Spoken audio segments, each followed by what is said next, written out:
Hey guys, this is Wolf Hoffman from Accept, and you're watching CMS TV. Meta.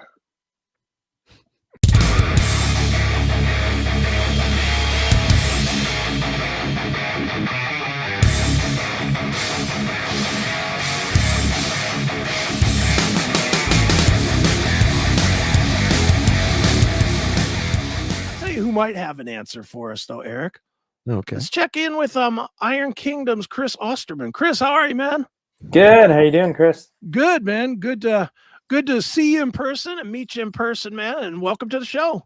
Thanks so much, brother. Cheers. I looked at his name. I thought his name was Chris Akin too. I'm like, oh, hey, because of the way it lined up here. Let me fix that. How's that? That's better.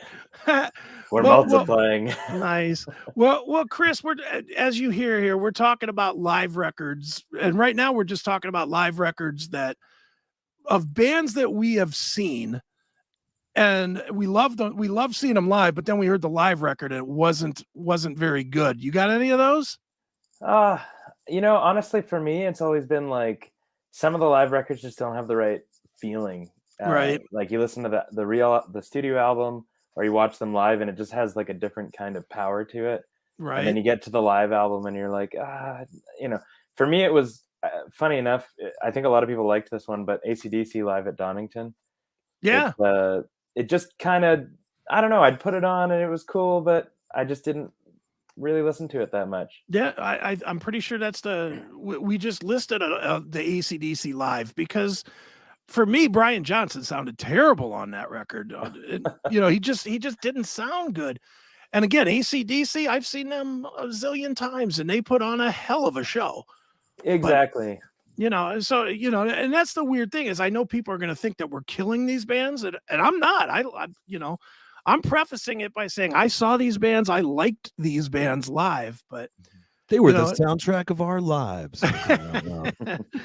Well, if they were the soundtrack of our lives, I would imagine the new 50-year-olds that you're 50 tomorrow, Eric, the new soundtrack to the rest of your life is going to be Iron Kingdom.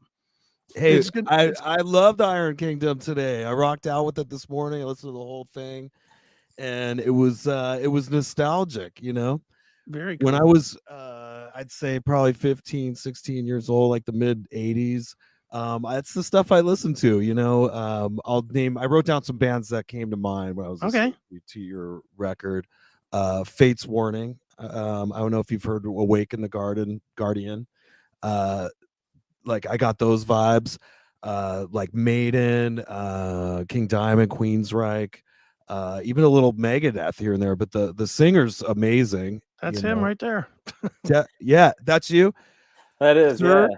Let me tell you that all those bands I listed, you're as good as any of those people. Ooh, Jesus. Wow, that's some high praise. Thanks so much, Erik. Very good, man. Well, I'll tell you what, Chris. Why don't we start here, man? Tell us a little bit, or tell everybody that's watching a little bit about Iron Kingdom, because I'm sure a lot of people, even though you guys have been around for a minute, a lot of people are still learning about you, man. So tell everybody, give us like the 2-minute history of the band leading us to where we are today. All right. Well, band formed in 2011. We were playing before then under a different name, but Iron Kingdom just had a bit more kind of power to it in the title. So we went with that, recorded our debut album. Funny enough, played on Canada's Got Talent. Right. Just for fun, it went somewhere, which was kind of cool.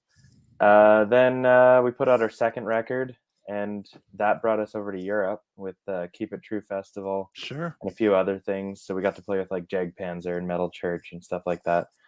So that was for the Gates of Eternity record. Then we headed on to Ride for Glory, our third album, where we went to Brazil. We did like North America, like 45 shows or something across the country. And then we went into our fifth album, On the Hunt, carried it up with a bunch more tours and stuff. We actually did do a live album too, funny enough, back in 2014. Right. Thank God it didn't end up on this list, right? Yeah. No, live albums are always they're always an interesting one, but we figured it was a fun little in between album kind of thing to release. But Sure. yeah, and then we did our newest album that just came out November 4th, and Right. that was The Blood of Creation. Very And cool. so far it's been getting a lot of good reviews, and we're stoked. So Absolutely. Well, it's a great record, man. No, there's no question. I do want to go backwards a little bit, though. I want to go back, a couple of years to the ugly time in all of our lives, the COVID time. This sucked for you guys. You guys, you're being a little modest about, well, we did this record and then this and then this, and you're just blowing through it. And I get it. You guys had quite a bit of momentum going, especially with On the Hunt. You had a lot of momentum. You were getting the tours. You were getting over in Europe, which is where a band like you needs to really be. that's right. And then COVID hits and just fucking shutters it. And it's one thing if you're Manowar, because you can wait 2 years and come back and boom, you're right back to it. Or Metallica, like, those bands. For you guys as a young band, as a new band, and as a band that hasn't been established yet, that COVID thing, it has to be almost like starting all over, no?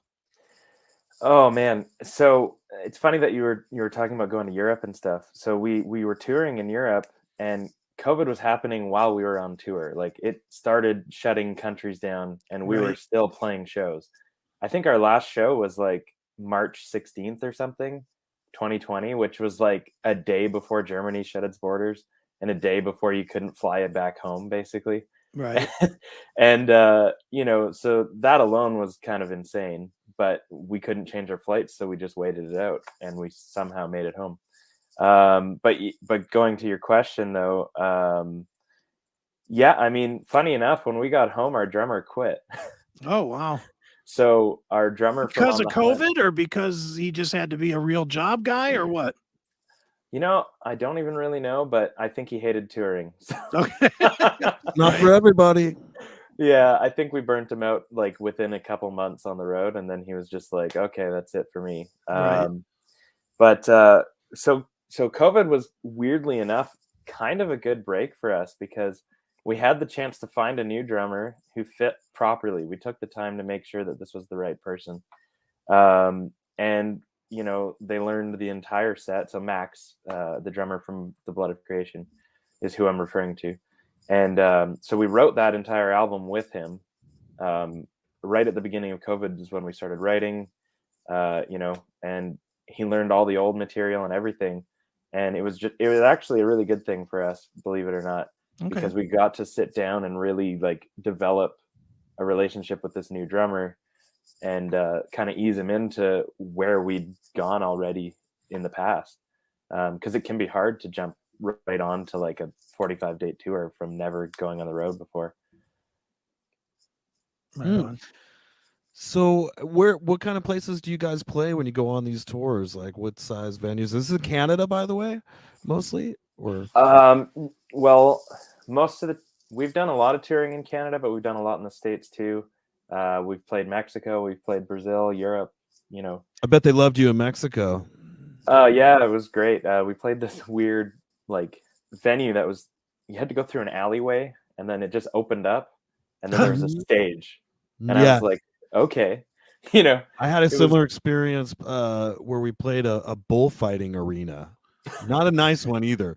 Like a really like sketchy one where like wires, they had like weird extension cords just kind of like plugged in that were dangling, and of course it was like starting to rain out there. Who was this with? Piercy?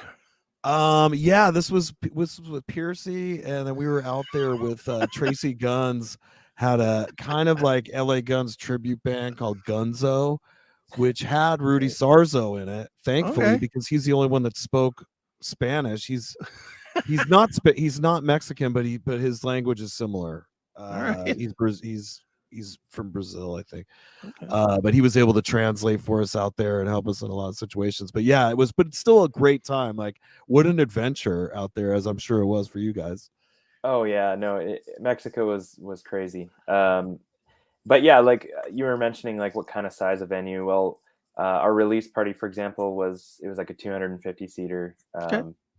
We actually sold that one out, which was amazing. But but usually we're playing, somewhere in the 1 to 200 to 300 range kind of thing, Nice. something like that. Right on. And what are the ages of the people that are coming to these shows? Are you getting some younger people that are into it? Yeah, it's interesting. Our range is like, I think it's wider than it's ever been, because you have people in their 60s who are coming out to these shows because they grew up with this stuff, Sure. or 50s, 60s, you know, Right. and then you have people in their, you know, they're 19, just got into the club, or 21 in the States, right? Yeah. Just old enough to be able to get into the club, and they're there too. So it's really interesting. You have this really wide range of people coming out to these shows, and I think it's kind of cool. We're kind of helping people like breach that, you know, if you're into the new stuff, maybe you'll breach some of the older stuff. If you heard of the old stuff before, then, and it's cool because you're not an old geezer, you know what I mean? So it's like you still look cool, that the kid would want to check that band out or whatever. You know, they don't want to go see a grandpa playing this stuff. So, well, I mean, that was funny because like when I was a kid, the reason we even did this was because, you know, my favorite bands were like Judas Priest and Iron Maiden and, you know, Saxon and whoever. And I was like, I don't understand. How come nobody's doing this? Like, right.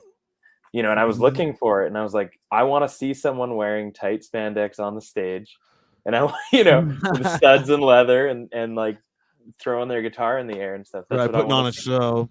Yeah, that's what I want to see, and nobody was doing it because it was kind of frowned upon, or almost like, you know, ew, you're doing that, you know. So that's how it was when I was a kid, and we're like, well, let's do that. So. Right on. Well, dude, you obviously have you have this video out here for what is the song? That you have the new Throne, I think. Right? Yeah, the Crystal Throne song. I figured what we would do is maybe give people a taste of that and let them see that one. Tell us a little bit about this song before I play the clip, though. Okay. Well, the song's about an evil seductress who, you know, it's like one of those women that you know to stay away from her. So it's her name, Susan. No. Very cool. Well, let's check it out. Everybody sit tight. We're going to play a little bit of Iron Kingdom. Check it out. Brand new release called The Blood of Creation. And here we go. Check them out. It's Iron Kingdom.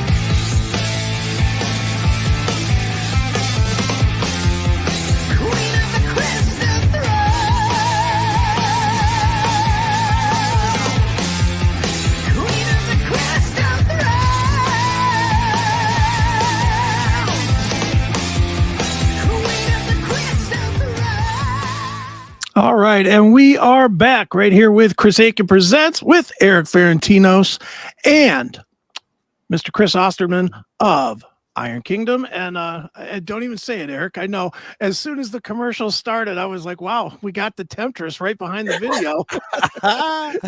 Chris has been busy getting some sponsorships, I see. Yeah, I'm getting some sponsors from our porn gear people, but that was a surprise. Okay.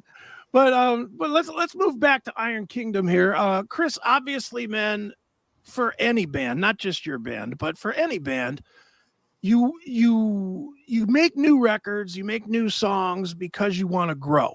It's not most bands anyway. They want to grow to the next thing. They want to develop musically.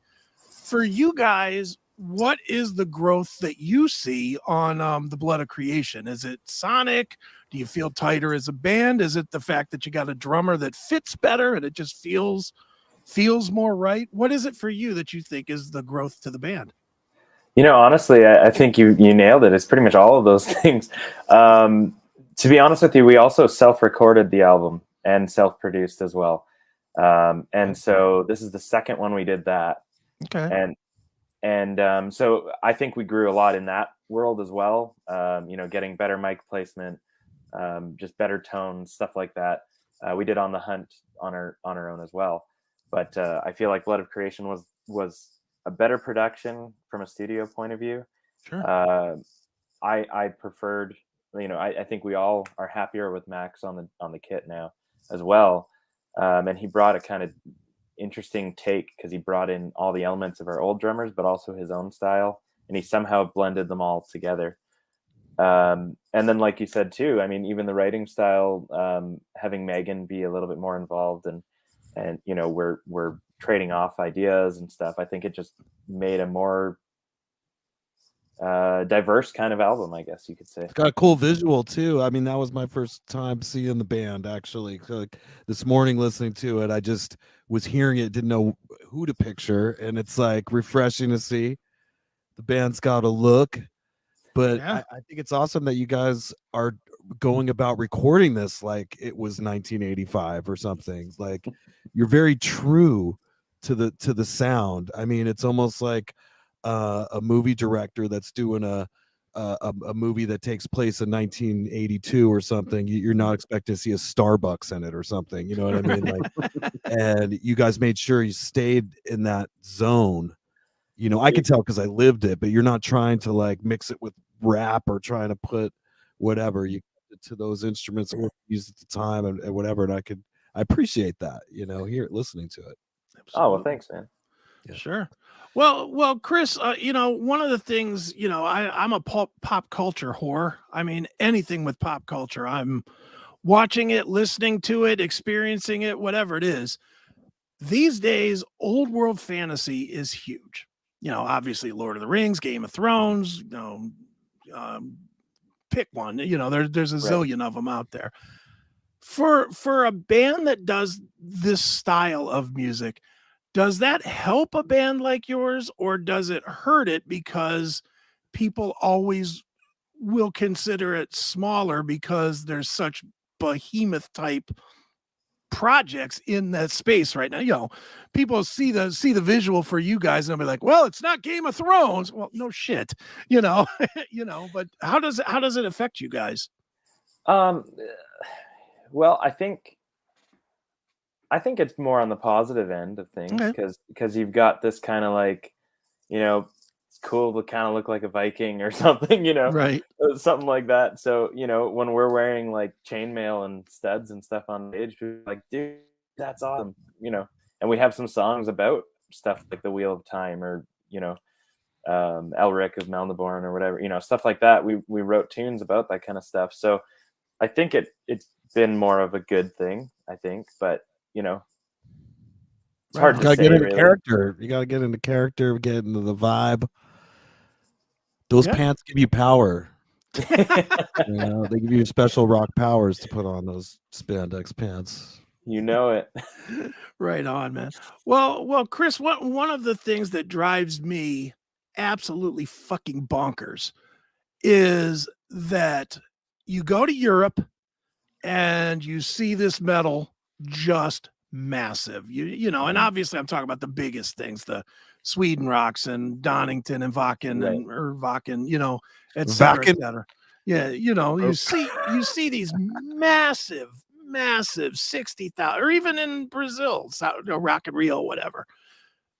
And then you come here to the States, probably to Canada as well. I'm assuming Canada's pretty much the same. And it's tiny clubs. It's less, there's more people in the Americas that are just not going and supporting this stuff. And it makes me nuts. You know, how frustrating is that for you? And do you see it with like even your own personal friends? Mm-hmm. You know, one of the things that really was frustrating for me beyond the Europe, like, it's even just seeing like when Iron Maiden comes to town and you see like 20,000 people come out to a one metal show and you're like, this is great. These are my people. And then you're also like, wait a minute, I haven't seen any of you guys at a local show, you know, and there's good local bands, you know. I think a big part of it is, I think around the 90s, maybe early 2000s, people got this idea, at least in North America, that checking out like a new band was going to be like, oh, they're going to be terrible. You know? You get this vibe of like, oh, it's a local band. Oops. You know, like, or, and, you know, unsigned or whatever. You get this vibe. You're unsigned for a reason, you know? Exactly. And you're kind of like, oh, they must be pretty bad then, I guess. So nobody checks it out. And I think that's what we're battling a lot in North America. I think it's, you have these like mammoth bands from, you know, from the 80s, 70s, stuff like that, and they'll sell at the arenas. So there are people that are into it. Yeah. But where are they when, you know, there's a smaller band that's just kind of growing, right? Yeah. And I just don't see that as much. And that used to be a cool thing if you were one of the first people that, you know, went to Metallica concerts before they were signed or something, and you had your ticket stubs from then. You were like hot shit, you know, for that. Yeah. You were somebody with vision that, you know, was ahead of their time, even digging a band like that. Yeah. And Well, but that therein lies what I think is the biggest problem, and we can point to today if anybody looked at Blabbermouth or any of the sites. The biggest band in the goddamn world announces a concert tour that's going to last 2 years and new album, and they're taking out Pantera, which I love. Pantera is my favorite band ever. You know, so I will go to some show, but they're taking out Pantera and then everybody's flavor of the month, Wolfie Van Halen. And then the second nights of it, they're taking out Five Finger Death Punch and Ice Nine Kills, another flavor of the month band. Why aren't they doing what they used to do? Why aren't they taking out bands that are not known? Why don't if Metallica takes out Iron Kingdom, and I know this is heavy thought. Yeah. Are you listening, James? Yeah, are you listening, Hetfield, motherfucker? No. No, but if Metallica takes out Iron Kingdom sells 50,000 records. That's right. Like that. It doesn't even matter if they're good. If you play with Metallica as somebody, if Metallica says this is who we're taking out, that look, there's awful bands that are big now because of Metallica. What's that elephant band? Cage the Elephant. Cage the Elephant was nobody until Metallica took them out, and now they're like a big band, and they still suck, but that's a whole nother thing. Faith No More, I remember them in my youth breaking Faith No More. They broke a lot of bands, and now they just don't. Now it's all money. That's right. And that just the worst part is, at least in my head, and please comment on this, Chris, I almost have respect for them not doing it as long as they're not charging for it. The ones that I have a problem with are the middle of the pack bands that are playing 2,000 seaters. That would make a lot of sense to take out a young band to really expose them on a smaller level where it's real, but they're saying, well, we'll take you for 10 dates for 50 G's. Right. That's horseshit. Oh, Bions. You're talking about Bions. Yeah. Yeah, that's right. You know, the Bion thing is crazy. I don't know how anybody can afford to do it. Like, that's where a band like 3 Inches of Blood, you know, kind of fell apart too, right? Sure. Because they were pushing and they were getting bigger, but everything they did, they kept buying onto things, and where do you go from there? You can't afford to keep that going forever. No. So, as much as it looked like they were becoming a huge band, and I think to some degree they did become a pretty big band, but the financial structure behind it all is going to collapse, right? Right. But yes, I totally agree with you, and I've said this for years and years. It's like, you know, Gene Simmons from Kiss used to take out all the bands like Maiden and Priest and you know, Rush and stuff like that, and all these bands, they'd get on these tours, and that's what we need to see today is the older bands bringing out some of the newer bands and helping kind of keep metal alive for the future. Sure. Well, I think it doesn't happen because it's not a community anymore. Back in that day, it was, you know, in the 70s and the 80s, it was a community. You know, I mean, if you go back and you look through those old Rip magazines or Hit Parade or whatever, for me as a kid, it was always cool. But now I get it as an adult. You would see pictures of the guys with Motley Crue hanging with the guys from the Ozzy band at some hotel somewhere. It's because they were all boys. They all hung out together. Now, you know, what do you see? You barely see these guys outside of their living room on an Instagram picture. You know, they're not a community anymore. It's just business, and that's The sad truth is, in order to be in business, you almost have to have already made it in the business, and that just sucks.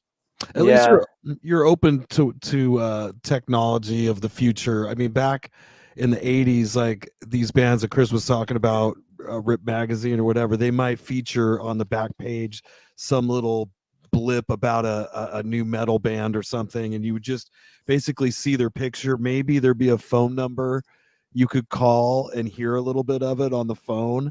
But they would, a lot of kids bought these magazines, had a lot of circulation. A lot of kids would see that. Maybe 150, 100,000 kids would see the ad and check it out and listen and what have you. One cool thing about metal bands too is they have the best merch, like a metal shirt, you know what I mean? And I mean, there's ways to market, and also live stream and things like that.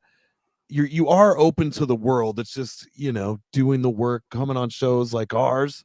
Hey, we might break these guys, Chris, And we might today, but we'll have to make sure that we find out how people can listen to you and find you and all that good stuff. But there's some positives for the future. No, I agree. And I know I'm always Debbie Downer with this stuff because I get really, really frustrated that great bands go unnoticed. That just drives me. It drives me nuts. But for you, Chris, certainly we're talking about a lot of different avenues to promote yourself. What works and what doesn't anymore? Well, you see, I'm probably the last person you should be asking that because we're so old school that we just tour. Okay. We like do everything the old school way. We make full length albums, we release them, and we go on tour. That's what we do, and we make a ton of merch. We have 10 different t-shirt designs when we go on the road. But that's not what every new band is doing. And Sure. There's tons of them that are like, hey, well, you could be making money. Like we go on tour with Marshall stacks, like the full wall of stacks, right? Okay. Right. Like, we're hauling like a ton of gear in a bus and we have no roadies, nothing. And we're bringing the stuff out every night. We have like, a massive drum kit and all this stuff. Modern bands, they tour with like, you plug into the PA and that's what you do. You drive around in like your Honda Civic and that's your tour. Right. We're on a tour bus, like, right. So everything that we do is not really, I wouldn't necessarily say it's the way to do things. It's just how we do it because our priority is the show. Right on, man. Well, dude, what would be more beneficial for you? And this could be beneficial, doesn't necessarily have to mean success with sales or whatever. It could just be beneficial to your own headspace. Would it be more beneficial to Iron Kingdom if you played a show for 200 people and everybody bought a shirt, or if Khloe Kardashian took a picture in an Iron Kingdom t-shirt that nobody ever would see, would listen to, but she posted on her Instagram and it had like 2 million views? Well, based on my experience with Canada's Got Talent, we had 1 million people watch that and we sold 2 CDs. Wow. Wow. So, yeah, I don't take too much to the social media stuff. I don't think it's going to make a huge difference. Have you guys ever heard of the show Gold Rush? Yeah. So yeah. So if you look at that show, one of the guys wears our shirt on almost every episode. Oh, that's awesome. Wow. So I've had people from like Atlanta, Georgia message me and be like, whoa, I found out about you guys because I was watching Gold Rush. And yeah, they got curious. They're like, that shirt was so cool. I'm like, what is this? Dude, that is such a testament to old school. That right there is old school metal. And I'll tell a quick personal story about me. The band that I discovered exactly that way was Crowbar. And because I saw Phil Anselmo wearing it in I think it's the I'm Broken video on MTV. And I'd never heard of Crowbar. And without ever hearing a note of Crowbar, I went out and bought, was it The Art of Suffering or whatever that album is called, the next day, because I saw my favorite band wearing the shirt and I became a Crowbar fan. Handing your shirt to one of the bands you're opening for that are known is always a good idea. Yeah. Because he gets photographed a lot, or she, and they might a good wear point. it. They always need shirts to wear, man. It's a stinky job out there on the road. You don't get to do laundry that often. Right. That's a really good point, man. That's a great question. Well, Chris, man, we are excited that you have this new release out. It is The Blood of Creation. It is Iron Kingdom. And Chris, where should we tell people to go to keep up with you guys and tour dates and where they can buy merch? And I do mean buy, don't just stream when it comes to the product. Buy the fucking thing. So where should we tell people to go? Well, we have a website, so www.iron-kingdom.com, and you can find anything on there that we have. So, you know, we've got discography on there, merchandise, you know, biography, blogs, all the things you could want, and all the links to all of our social media as well. You could go to our Bandcamp site too. I would just Google that, Iron Kingdom Bandcamp, you know. And we have tons of stuff up there too. So very cool. Well, Awesome. one more time. The band is Iron Kingdom. The release is The Blood of Creation. The album, I'm gonna call it an album. It's old school. The album. Go buy it. iron-kingdom.com. And Chris, thanks so much for joining us here on Chris Akin Presents. Cheers, guys. Thanks so much for having me. All right, thanks, man.